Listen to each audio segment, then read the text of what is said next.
EAMCET స్ట్రెస్సా? Testonic.ai ని try చేయండి. Free mock test, custom test, AI insights మరియు పర్ఫార్మెన్స్ ట్రాకింగ్ కూడా. Register now. ముందుగా డెక్కన్ హెరాల్డ్కి సంబంధించి మనం చూసాం.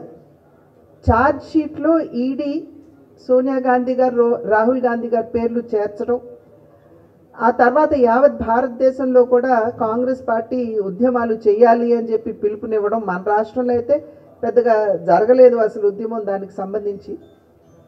కానీ కొన్ని రాష్ట్రాల్లో, దేశంలో కొన్ని రాష్ట్రాల్లో కాంగ్రెస్ పార్టీ ఒక రకమైనటువంటి ఆందోళన కార్యక్రమాలు వారు నిర్వహించడం జరిగింది. అయితే ప్రధానంగా అసలు ఈ డెక్కన్ హెరాల్డ్ కేసు ఏమిటి, నేషనల్ హెరాల్డ్ కేసు ఏమిటి, దాని పూర్వాపరాలు ఏమిటి, అసలు భారతీయ జనతా పార్టీ జోక్యం దీంట్లో ఎంతవరకు అనేటువంటి అంశం. ఎందుకంటే దేశవ్యాప్తంగా కూడా ఇది భారతీయ జనతా పార్టీ విద్వేషపూరితంగా ప్రేరేపించింది అనేది ఏదైతే మా మీద అభియోగం మోపుతున్నారో అది ప్రజల్లో వారికి ఉన్నటువంటి ఈ అనుమానం కావచ్చు, లేకపోతే ఈ దుష్ప్రచారాన్ని తిప్పికొట్టవలసినటువంటి బాధ్యత మా మీద ఉన్నటువంటి సందర్భంలో ఈ యొక్క సమావేశాన్ని ఏర్పాటు చేసుకోవడం జరిగింది. అప్పటి మన దేశ మొదటి ప్రధాని అయినటువంటి జవహర్లాల్ నెహ్రూ గారు 1937వ సంవత్సరంలో వారు అసోసియేటెడ్ జర్నల్స్ లిమిటెడ్ అనేటువంటి సంస్థని వారు ప్రారంభించారు. అయితే ఇది జవహర్లాల్ నెహ్రూ గారు మాత్రమే దానికి అధిపతి కాదు. జవహర్లాల్ నెహ్రూ గారితో పాటుగా అప్పట్లో 5,000 మంది స్వాతంత్ర సమరయోధులు ఈ అసోసియేటెడ్ జర్నల్స్ లిమిటెడ్లో వారు పెట్టుబడి పెట్టడం జరిగింది. వారందరూ కూడా దాంట్లో షేర్ హోల్డర్స్. అది కాలక్రమేణా అప్పట్లో ఏమిటంటే ఇది ఎందుకు ప్రారంభించారు అని అంటే, మన యొక్క భావాల్ని ప్రజలకి తెలియజేసేటువంటి మీడియా లేదు కనుక 3 పత్రికల యొక్క ప్రచురణ చేయాలి అనేటువంటి ఆలోచనతోటి అసోసియేటెడ్ జర్నల్స్ లిమిటెడ్ని నెహ్రూ గారు ఈ 5,000 మంది స్వాతంత్ర సమరయోధుల యొక్క సహకారంతో ఆయన ప్రారంభించారు. ఒకటి నేషనల్ హెరాల్డ్, ఇది ఆంగ్ల పత్రిక. 2 క్వామీ ఆజాద్ అనేటువంటి ఉర్దూ పత్రిక. 3 నవజీవన్ అనేటువంటి ఒక హిందీ పత్రిక. ఈ 3 పత్రికల యొక్క ప్రచురణ బాధ్యతని తీసుకుని ఈ అసోసియేటెడ్ జర్నల్స్ లిమిటెడ్ని ప్రారంభించడం జరిగింది. కాలక్రమేణా అది ఒకంత దాని ప్రాధాన్యత కోల్పోవటం, అప్పుల ఊబిలో చిక్కుకోవటం, నెమ్మదిగా అది క్షీణించడం. 2010వ సంవత్సరానికి వచ్చేటప్పటికల్లా కేవలం 5,000 మంది ఎవరైతే అప్పట్లో స్వాతంత్ర సమరయోధులు దీంట్లో భాగస్వాములుగా ఉన్నారో ఆ సంఖ్య నెమ్మదిగా తగ్గుతూ 1057 మంది మాత్రమే మిగిలినటువంటి నేపథ్యం. 2010వ సంవత్సరంలో ఈ యొక్క నేషనల్ హెరాల్డ్ అనేటువంటి పత్రిక ప్రచురణ మూసివేసి నష్టాల్లో కూరుకుపోయినటువంటి సందర్భంలో కాంగ్రెస్ పార్టీ నుండి ఈ నేషనల్ హెరాల్డ్ అనేటువంటి ఈ అసోసియేటెడ్ జర్నల్స్కి అనేటువంటి సంస్థకి 90 కోట్ల రూపాయలు కాంగ్రెస్ పార్టీ అప్పు ఇవ్వడం జరిగింది. వడ్డీ రేటు 0 పైసా వడ్డీ లేదు. 90 కోట్ల రూపాయలు కాంగ్రెస్ పార్టీ ఈ అసోసియేటెడ్ జర్నల్స్ లిమిటెడ్కి వాళ్ళు అప్పు ఇవ్వడం జరిగింది. 2010వ సంవత్సరంలో రాహుల్ గాంధీ గారి నాయకత్వంలో అంటే 5 లక్షల రూపాయలు పెట్టుబడి పెట్టి రాహుల్ గాంధీ గారు యంగ్ ఇండియా అనేటువంటి ఒక సంస్థని వారు స్థాపించారు. ఎంత పెట్టుబడి అంటే 5 లక్షల రూపాయలు. ఈ యంగ్ ఇండియాలో 76% వాటాదారులు ఎవరంటే సోనియా గాంధీ గారు, రాహుల్ గాంధీ గారు. 76% అంటే చెరొక 38, చెరొక 38 సోనియా గాంధీ గారు, రాహుల్ గాంధీ గారు. మిగిలిన 26% ఎవరున్నారు అని అంటే కాంగ్రెస్ కురువృద్ధులైనటువంటి మోతీలాల్ వోరా గారు, ఆస్కర్ ఫెర్నాండెస్ గారు. వారిరువురు లేరు, పరపదించారు. 24% అంటే చెరొక 12% వారిరువురికి కూడా దాంట్లో వాటా ఉన్నటువంటి నేపథ్యం. అయితే ఈ యంగ్ ఇండియా అనేటువంటి సంస్థని స్థాపించి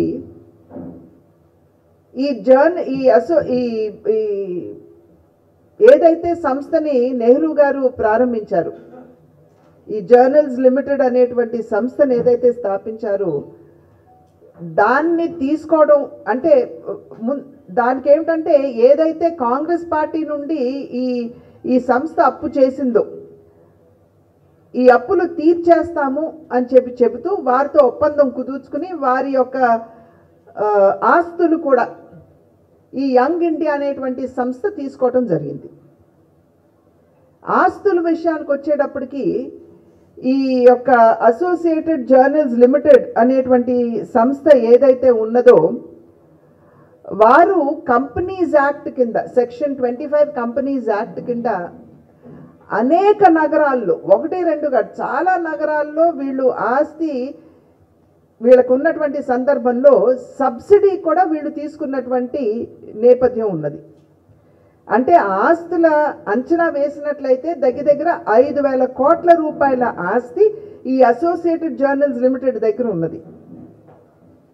రాహుల్ గాంధీ గారు ఏం చేశారు, 5 లక్షల రూపాయలతోటేమో ఒక సంస్థను ఏర్పాటు చేసి యంగ్ ఇండియా వచ్చి అసోసియేటెడ్ జర్నల్స్ లిమిటెడ్ని తీసుకున్న తర్వాత ఈ నేషనల్ హెరాల్డ్కి ఏదైతే ఆస్తులు అప్పటికే ఉన్నాయో, ఎందుకంటే ఈ నేషనల్ హెరాల్డ్ ప్రారంభించడానికి కదా అప్పట్లో ప్రారంభించింది అసోసియేటెడ్ జర్నల్స్ ప్రచురించడానికి, వాటికి ఉన్నటువంటి ఆస్తుల్ని అప్పట్లో ఏమిటంటే ఈ నేషనల్ హెరాల్డ్ ఎక్కడైతే ఉన్నదో అది కేవలం ప్రచురణకి మాత్రమే ఆ యొక్క బిల్డింగ్ని వాడాలి అని ఉన్నా కూడా ఈ యంగ్ ఇండియా అనేటువంటి సంస్థ అసోసియేటెడ్ జర్నల్ లిమిటెడ్ తీసుకున్న తర్వాత నేషనల్ హెరాల్డ్ని పునఃప్రారంభిస్తామని చెబుతూ వాళ్ళ దగ్గర ఉన్నటువంటి 9 కోట్ల రూపాయల ఖరీదు చేసేటువంటి షేర్స్ ఏవైతే ఉన్నాయో ఒక్కోటి 10 రూపాయల చొప్పున అదంతా కూడా యంగ్ ఇండియా తీసుకుని ఆ బిల్డింగ్తో సహా వారు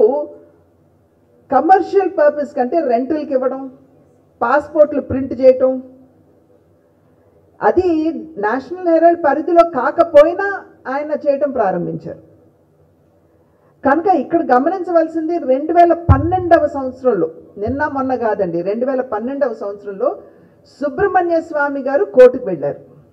భారతీయ జనతా పార్టీ కాదు, ఎన్డీఏ కూటమి కాదు, సుబ్రహ్మణ్య స్వామి గారు కోర్టుకు వెళ్ళి ఇక్కడ అన్యాయం జరిగింది, కాంగ్రెస్ పార్టీ ఒక రాజకీయ పార్టీగా ఉండి వాళ్ళు ఎట్లా అసోసియేటెడ్ జర్నల్స్ లిమిటెడ్కి వారు ఎట్లా 90 కోట్లు అప్పిస్తారు అనేటువంటి అంశం మీద వారు కోర్టుకు వెళ్ళడం మాత్రమే కాకుండా ఈ అసోసియేటెడ్ జర్నల్స్ లిమిటెడ్ అనేటువంటి వారు వారి వాటాని యంగ్ ఇండియాకి ఇస్తున్నటువంటి సందర్భంలో ఇందాక చెప్పాను కదండి 9 కోట్ల రూపాయలకి తీసుకున్నారని, అది మాత్రమే కాదండి 6,000 కోట్ల రూపాయల ఆస్తిని రాహుల్ గాంధీ గారి యంగ్ ఇండియా కేవలం 50 లక్షలకే తీసుకుంది. ఒప్పందం ఏమిటి, 50 లక్షలు నేను ఇస్తాను, మీ ఆస్తులన్నీ కూడా మా పేరు పెట్టాలి, దానికి తోడు ఏదైతే 90 కోట్లు మీరు తీసుకుని ఉన్నారో అది మేము తీరుస్తామని చెప్పారు. సో సుబ్రహ్మణ్య స్వామి గారు వేసినటువంటి కేసు ఏమిటంటే ఒక రాజకీయ పార్టీ ఒక కమర్షియల్ యాక్టివిటీకి వాళ్ళు 90 కోట్ల రూపాయలు ఎట్లా అప్పిచ్చారు, అది కూడా 0 వడ్డీకి.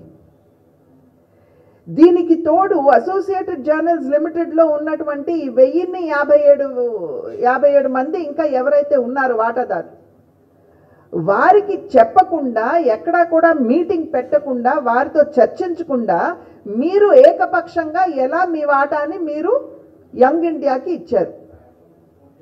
ఈ 1057 మంది ఎవరైతే ఉన్నారో వారిలో సీనియర్ సుప్రీంకోర్టు అడ్వకేట్ అయినటువంటి శాంతిభూషణ్ గారు, అదేవిధంగా అలహాబాద్ కోర్టు చీఫ్ జస్టిస్గా ఉన్నటువంటి మాజీ చీఫ్ జస్టిస్గా ఉన్నటువంటి కజ్జు గారు, మార్కండేయ కజ్జు గారు, వీరిరువురు కూడా ఆ కేసులో ఇంప్లీడ్ అయ్యారు. ఒకటి, ఒక రాజకీయ పార్టీ డబ్బు ఒక కమర్షియల్ యాక్టివిటీకి ఎలాగిస్తుంది, 2 అసలు అక్కడ ఉన్నటువంటి వాటాదారులతోటి చర్చించకుండా మీరు ఎలాగో దీన్ని అమ్మకం చేశారు, వారికి ఇచ్చారు. దీనిలో భారతీయ జనతా పార్టీ ప్రమేయం ఎక్కడుందండి? కానీ ఇవాళ దేశవ్యాప్తంగా ఇక్కడ ఇంకొక విషయం మనం గుర్తుంచుకోవాలి. 2015వ సంవత్సరం నుండి సోనియా గాంధీ గారు కానీ రాహుల్ గాంధీ గారు కానీ ఈ కేసుకు సంబంధించి వాళ్ళు బెయిల్ మీద ఉన్నటువంటి విషయం మనం అందరూ ఇక్కడ గమనించాలి. 2012లో అసలు భారతీయ జనతా పార్టీ అధికారం లేదు. సుబ్రహ్మణ్య స్వామి గారు వేశారు, ఎవరు పార్టీ తరఫు నుండి ఎవరు వేయలేదు. ఆనాటి నుండి బెయిల్ మీద ఉన్నారు. వాళ్ళు క్వాష్ కూడా చేసుకోవడానికి కోర్టుకు వెళ్తే కోర్టు మేము ఇది కేసు ఎత్తివేయలేము అని చెప్పారు. ఇవాళ ఈడీ ఇదంతా కేసు అంతా కూడా సమీక్షించిన తర్వాత వారు కూడా ఖచ్చితంగా చెప్పారు, హవాలా లైన్ ఉన్నది దీంట్లో.